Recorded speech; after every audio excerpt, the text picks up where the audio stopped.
श्री शिवाय नमस्तुभ्यम। हर हर महादेव। दोस्तों, आप सभी लोग जानते हैं कि 24 मार्च 2026 यानी मंगलवार को पड़ रही है चैत्र महीने की नवरात्रि षष्ठी तिथि।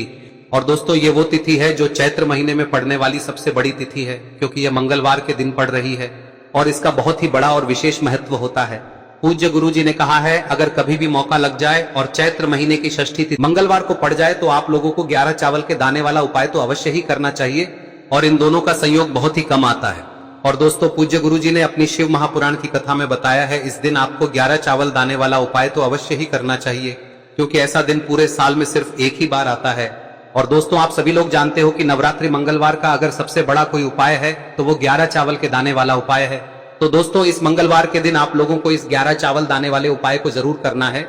बहुत सारे लोग होंगे जिन लोगों ने इस उपाय को न किया हो, मतलब पूरा साल निकल गया और उन्होंने किसी भी दिन इस 11 चावल के दाने वाले उपाय को न किया हो। पर दोस्तों, आपके पास एक आखिरी मौका बचा हुआ है, जो कि 24 मार्च के दिन है। तो इस दिन आप लोगों को इस वाले उपाय को जरूर कर लेना है। भले ही आपने पूरे साल भर इस उपाय को ना किया हो, पर अगर आपने इस चैत्र महीने में पड़ने वाली षष्ठी के दिन अगर इस वाले उपाय को कर लिया तो आपको इस उपाय को करने का वो फल मिलेगा जिसकी आपने कभी कल्पना भी नहीं करी होगी।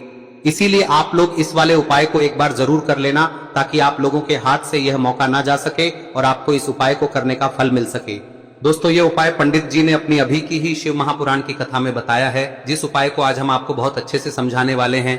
इस वीडियो को देखने के बाद इस उपाय को समझने के लिए आपको कोई और वीडियो को देखने की जरूरत नहीं पड़ेगी। तो चलिए दोस्तों, उपाय को शुरू करते हैं। देखिए, यह इस चैत्र महीने के मंगलवार के दिन यह इतना खास होता है, इतना महत्वपूर्ण होता है। देखा गया है कभी कभी बड़े बड़े पूजा पाठ अनुष्ठान से जो मनोकामना पूर्ण नहीं होते, वो इस चैत्र महीने के नवरात्रि षष्ठी के दिन एक छोटे से उपाय करने से ही आपकी मनोकामना पूर्ण हो जाती है। और बहुत सारे लोगों ने इस उपाय को किया भी है और उनको इस उपाय को करने का फल भी जरूर मिला है। अगर आप लोग भी इस उपाय को मंगलवार षष्ठी के दिन करना चाहते हैं तो आप इस उपाय को पहले अच्छे से समझ लेना, सुन लेना, उसके बाद करना। आपको इस उपाय का फल जरूर मिलेगा। और इस उपाय को कर लेने से आपके घर में चाहे किसी भी प्रकार की दुख और समस्या क्यों ना चल रही हो, आपको उसका कारण भी नहीं पता है कि भाई ये समस्या किस कारण से चल रही है। उसका कुछ भी कारण हो सकता है, जैसे पितृदोष हो सकता है या किसी भी तरह का मंगल दोष भी हो सकता है। तो इस दिन आप लोगों को यह वाला उपाय कर लेना है। यह एक ऐसा उपाय है जिस उपाय को अगर किसी विशेष दिन पर किया जाए तो भाई उस विशेष दिन का जो है वह तो हमें मिलता ही मिलता है। पर हमने उस दिन पर इस उपाय को किया है तो हमें उससे भी बड़ा फल मिलता है, और फल बहुत जल्दी मिलता है, क्योंकि आप इस उपाय को बहुत ही बड़े और विशेष दिन पर कर रहे हो। तो चलिए अब उपाय के बारे में बात करते हैं, लेकिन उससे पहले आप लोगों को यह जानना आवश्यक है कि आखिर यह उपाय किस समय करना है, किसको करना है और कैसे करना है। तो चलिए हम आगे आपको वीडियो में एक एक करके बता देते हैं। लेकिन उससे पहले अगर आप लोग हमारे चैनल पर नए हैं तो हमारे चैनल को सब्सक्राइब कर लेना और इस वीडियो को लाइक करके कमेंट बॉक्स में श्री शिवाय नमस्तुभ्यम ओम नमः शिवाय जरूर टाइप कर देना। और अपने फायदे के लिए, गरीबी दूर करने के लिए इस वीडियो को पूरा देखकर जाना, तभी आपको लाभ की प्राप्ति होगी। यदि आज आपने वीडियो को बीच बीच में से देखा, काट काट कर देखा, तो आपको जीवन में कभी सफलता हासिल भी नहीं होगी। तो दोस्तों, इस 11 चावल के दाने वाले उपाय को हमें इस मंगलवार के दिन कैसे करना है, किसको करना है, किस समय करना है और कहां पर करना है, ये सारे सवालों के जवाब आपको इस वीडियो में मिल जाएंगे। और जो ये वीडियो देखेगा भाई, उसको 11 चावल के दाने वाला उपाय जरूर करना चाहिए, क्योंकि इस दिन एक चावल के दाने का भी बहुत ही बड़ा और विशेष महत्व होता है। और जब बात आ जाए 11 चावल के दाने की, तो ये सोने पे सुहागा वाली बात हो जाती है और ये एक बहुत ही बड़ा उपाय हो जाता है इस मंगलवार षष्ठी तिथि का। तो अब दोस्तों, इस 11 चावल के दाने वाले उपाय को आखिर करना किसको है, सबसे पहले हम लोग वो बात जान लेते हैं। तो देखो, घर की जो बड़ी माताएं बहनें होती हैं, उन माताओं बहनों में से कोई भी एक बड़ी माता बहन इस वाले उपाय को कर सकती है। और दोस्तों, अगर आप चाहें तो अपने घर में से सभी सदस्यों को भी इसको करवा सकते हैं। अगर किसी व्यक्ति की खुद की कोई मनोकामना है, खुद की कोई दुख और परेशानी है जो कि वो अपने लिए ही करना चाहता है, इस वाले उपाय को तो वह खुद अपने लिए भी कर सकता है। बाकी अगर कोई घर में से ऐसा है जो कि अपने पूरे घर परिवार की सुख और शांति के लिए ये वाला उपाय करना चाहता है, तो भाई वो भी कर सकता है, उसमें भी कोई दिक्कत वाली बात नहीं है। कहने का मतलब यह है कि इस उपाय को हर के सदस्य भी कर सकता है, और पूरे घर परिवार के सदस्य के लिए घर की बड़ी माताओं बहनों में से कोई एक माता बहन भी कर सकती है। माताएं बहनें अगर घर में उपस्थित ना हो या वो ये वाला उपाय ना कर पा रही हो, तो फिर घर का कोई बड़ा सदस्य भी इस 11 चावल के दाने वाले उपाय को कर सकता है, चाहे फिर वो पुरुष ही क्यों ना हो, उसमें कोई भी दिक्कत वाली बात नहीं है। अब दोस्तों, इस 11 चावल के दाने वाले उपाय को हमें करना कहां पर है, हमें इसे शिवजी के मंदिर में जाकर करना है। बहुत सारे लोग प्रश्न करते हैं उपाय को करते समय, क्या हम इस उपाय को घर पर कर सकते हैं? तो इस वाले उपाय को आप घर पर नहीं कर सकते हो। इस वाले उपाय को करने के लिए आपको शिव जी के मंदिर ही जाना पड़ेगा।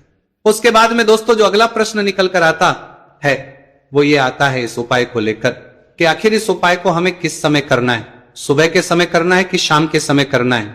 तो देखो, इस वाले उपाय को आप लोग सुबह के समय भी कर सकते हो और शाम के समय प्रदोष काल में भी कर सकते हो। अब अगर आप पूछो कि भाई सबसे उत्तम समय कौन सा रहेगा इस 11 चावल के दाने वाले उपाय को करने का, तो हम आपसे बस यही कहेंगे कि इस उपाय को आप सुबह के समय करेंगे तो ज्यादा बेहतर होगा। बाकी अगर प्रदोष काल शाम के समय भी करेंगे तो भी अच्छा होगा, उसमें कोई भी दिक्कत वाली बात नहीं है। तो अब दोस्तों जो अगली सबसे बड़ी और महत्वपूर्ण बात आती है वो ये आती है कि सुबह अगर हम उपाय को करेंगे तो हमें कितने बजे से लेकर बजे तक के बीच में करना है, और शाम के समय प्रदोष काल में करेंगे तो हमें कितने बजे से लेकर कितने बजे के बीच में करना है। तो देखो, सुबह जितनी जल्दी हो सके आप उपाय को करने की कोशिश करना। बाकी अगर किसी कारणवश लेट भी हो जाओ, थोड़ी देर भी हो जाए, तो 10 या 11 बजे तक भी आप उपाय कर लेना, और 12 बजे से ज्यादा देरी ना हो, ठीक है, इस बात का ध्यान रखना। उसके बाद में दोस्तों अगर शाम के समय प्रदोष काल की बात करें, दोष काल का जो समय है होता है वो शाम के 6 बजे से शुरू हो जाता है। मतलब शाम के 6 बजे से लेकर 7 बजे के बीच का जो समय होता है यह समय प्रदोष काल का समय होता है। पर अभी जो मौसम चल रहा है इस मौसम में जो है शाम बहुत देरी से होती है, तो आप इस उपाय को 7 या 8 बजे के बीच में भी कर सकते हो। मतलब शाम के 6 बजे से रात 8 बजे के बीच में आप कभी भी इस वाले उपाय को कर सकते हो, उसमें कोई भी दिक्कत वाली बात नहीं है। अब दोस्तों यहां पर इस उपाय को लेकर एक और सबसे बड़ी बात यह निकल कर आती है कि इस 11 चावल के दानों को हमें लेना कहां से होता है, और हमें इस उपाय को करने के साथ में क्या और कुछ भी सामग्री ऐसी होती है जो शिव जी के मंदिर लेकर जानी है। तो देखो यहां पर हम आपको बता दें, सबसे पहले आप लोग ये जान लो कि ये जो 11 चावल के दाने वाला उपाय है, सिर्फ और सिर्फ आप उपाय की सामग्री लेकर कभी भी शिव जी के मंदिर मत जाना, क्योंकि हमें भगवान के सामने ये नहीं दर्शाना है कि अगर हम भगवान शिव जी के मंदिर आए हैं तो अपने फायदे के लिए आए हैं। तो इसलिए जो भी पूजन सामग्री है, उपाय सामग्री है 11 चावल के दाने, इसके साथ में आपको पूजन सामग्री भी जरूर लेकर जाना है। देखो, अगर सुबह के समय उपाय कर रहे हो तो सीधी सी बात है, 1 लोटा जल तो आप लेकर जाओगे ही जाओगे। वही 1 लोटा जल अगर मिट्टी का जल हो तो बहुत अच्छा रहेगा। मिट्टी का जल कैसे बनाया जाता है इसके लिए हमने पहले से बहुत सारी वीडियोस बना दी है। आपके पास इस दिन एक आखिरी मौका रहेगा मिट्टी का जल शिवजी पर चढ़ाने का और उपाय को करने का, बहुत बड़ा आपको इस दिन फल मिलेगा।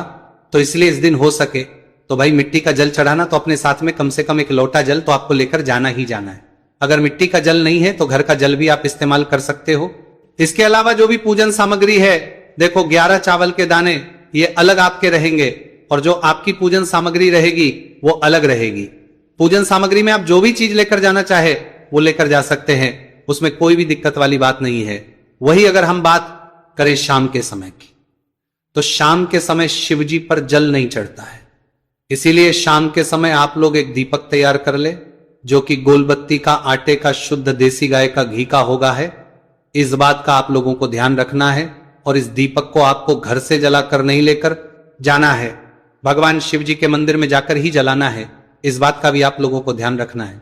अब दोस्तों यहां पर हमें इस बात को समझना है कि ये 11 चावल के दाने हमें लेना कहां से है, क्या हमें दुकान से लेकर आना है या हमें अपने घर से लेना है, या कहां से लेकर आना है और कौन से चावल लेना है, क्योंकि चावल भी बहुत प्रकार के होते हैं। तो देखो, इन सभी सवालों के जवाब आप लोग एक बात में सुन लो कि भाई ये जो है इस उपाय में आपको ये नहीं देखना है कि भाई कौन से चावल है कौन से चावल नहीं है। बस जो भी चावल ले रहे हो वो चावल का दाना सबूत होना चाहिए, मतलब साबुत होना चाहिए, टूटा हुआ नहीं होना चाहिए, कटा पीटा नहीं होना चाहिए। ये बात आपको ध्यान रखना है। बाकी आपका चावल बासमती हो या सादा चावल हो या कोई सा भी चावल हो, उसमें कोई भी दिक्कत वाली बात नहीं है। तो सीधी सी बात है कि आपके घर के रसोई घर में जहां पर आप भोजन बनाते हो, वहां पर जो भी चावल आपके उपस्थित हो उन चावलों में से अपनी 1 कटोरी लेना या 1 मुट्ठी चावल अलग से निकाल कर रख लेना, क्योंकि हम 11 चावल ही यहां पर इस उपाय में लेने वाले हैं। तो हमें ये चावल के दाने गिनकर निकालने पर डटेंगे। इस बात का आप लोगों को ध्यान रखना है।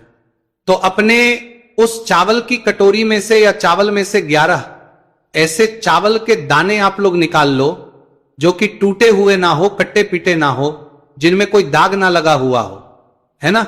अच्छे साबुत चावल के दाने 11 दाने आप लोग निकाल कर रख लो और इन किसी भी एक कागज की पुड़िया में या किसी एक छोटी सी कटोरी में आप लोग रख लो, ताकि यह सुरक्षित रहे, आपके एक भी चावल का दाना इधर उधर ना हो और आपका उपाय भी पूरा अच्छे से हो जाए।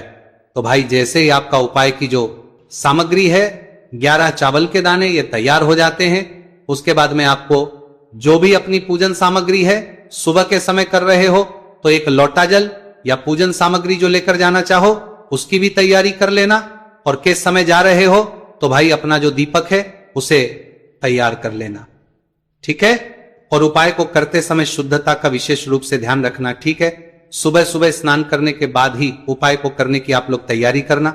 उसके बाद अगर शाम के समय की बात करें तो शाम के समय आपको स्नान करने की जरूरत नहीं है, पर शुद्धता का ध्यान रखना है। आपको स्नान तो नहीं करेंगे, आप हाथ मुंह धोकर भी इस वाले उपाय को शाम के समय प्रदोष काल में कर सकते हैं, इसमें कोई की बात नहीं है। तो आप अपने उपाय की पूरी सामग्री तैयार करके आपके पास ही में जो आपका शिव मंदिर हो वहां पर पहुंच जाइए। सबसे पहले शिव मंदिर में जाकर आप लोगों को उपाय नहीं करना है, पहले भगवान के दर्शन करना है, भगवान से आशीर्वाद प्राप्त करना है, फिर शिव जी की शिवलिंग के पास में आना है। शिवलिंग के पास में आने के बाद आप जो पूजन सामग्री लेकर आए हुए हैं, जैसे कि सुबह गए हुए होंगे तो एक लोटा जल और जो भी पूजन लेकर आए हैं आप उनसे भगवान शिव जी की पूजन कीजिए। सबसे पहले तो एक लोटा जल ही चढ़ेगा, उसके बाद में आपकी पूजन सामग्री चढ़ेगी। उसके बाद में अगर दोस्तों शाम के समय अगर आप इस उपाय को कर रहे हो तो अपने साथ में कम से कम एक जो दीपक है गोलबाती का जो आप अपने साथ में लेकर गए हो, उस दीपक को मंदिर में जाकर अपनी माचिस से जलाना है और उस दीपक को शिवलिंग के पास में रखना है, ठीक है। इस दीपक के बाद ही आप लोगों को अपना ये वाला उपाय शुरू करना है, और दीपक को ज्यादा पास में मत रखना, वैसे भी गर्मी पड़ रही है, भगवान शिव जी को आंच नहीं लगनी चाहिए, है ना। तो भाई जैसे ही आपकी पूजा अर्चना हो जाती है आप भगवान शिव जी को प्रसन्न कर लेते हैं। उसके बाद में शिवलिंग के पास ही में आप कहीं पर बैठ जाइए, सामने या आसपास जिस जगह पर आपको बैठना हो वहां पर बैठ जाइए और अपने वो 11 चावल के दाने अपने सामने निकाल कर रख लीजिए, क्योंकि अब यहां पर करने की आपको तैयारी करना है। और इस तरीके से जब आप उपाय करेंगे पूजन सामग्री करने के बाद, पूजन अर्चना करने के बाद, तो आपको उपाय का फल बहुत जल्दी और बहुत बढ़ा होकर मिलेगा। तो अपने 11 चावल के दाने अपने सामने निकाल कर रख लेना, और ये जो उपाय है ये आपकी सीधे हाथ की हथेली से होगा, इसलिए इस बात का भी विशेष रूप से ध्यान रखना है। तो सीधे हाथ की हथेली का प्रयोग करके ही आप लोग अपना इस वाले उपाय को करना। अपने सामने जो भी आपकी कागज की पुड्डियां हैं उसको रख लो, या कटोरी है तो भाई उसे अपने सामने रख लो और अपने वो 11 चावल के दाने निकाल लो, ठीक है। उसके बाद में दोस्तों अब आपको क्या करना है कि शिवलिंग आपके सामने होगी, तो आपने वो 11 चावल के दाने एक एक करके आपको शिव जी के शिवलिंग के ऊपर चढ़ाना है। कहां पर चढ़ाना है? शिवलिंग के ऊपर चढ़ाना है, और कहीं पर भी नहीं चढ़ाना है, आपको अपने हथेली से शिवलिंग के ऊपर चढ़ना है। भले ही फिर वो अपने आप जलाधारी पर गिर जाए या मतलब वहीं पर गिर जाए, उसमें कोई दिक्कत वाली बात नहीं है, पर आप चढ़ाओ शिवलिंग के ऊपर ही। तो आपको क्या करना है, अपना पहला चावल उठाना है, श्री शिवाय नमस्तुभयम बोलना है और शिवलिंग पर चढ़ा देना है। इसी तरीके से दूसरा चावल का दाना उठा है, शिवलिंग पर चढ़ाना है और मंत्र बोल देना है, और फिर तीसरा चावल का दाना उठाना है, श्री शिवाय नमस्तुभयम बोलना है और चढ़ा देना है। इसी प्रकार से आपको पूरे 11 चावल के दाने एक एक करके शिवजी के शिवलिंग के ऊपर चढ़ाना है और भगवान से प्रार्थना करते जाना है।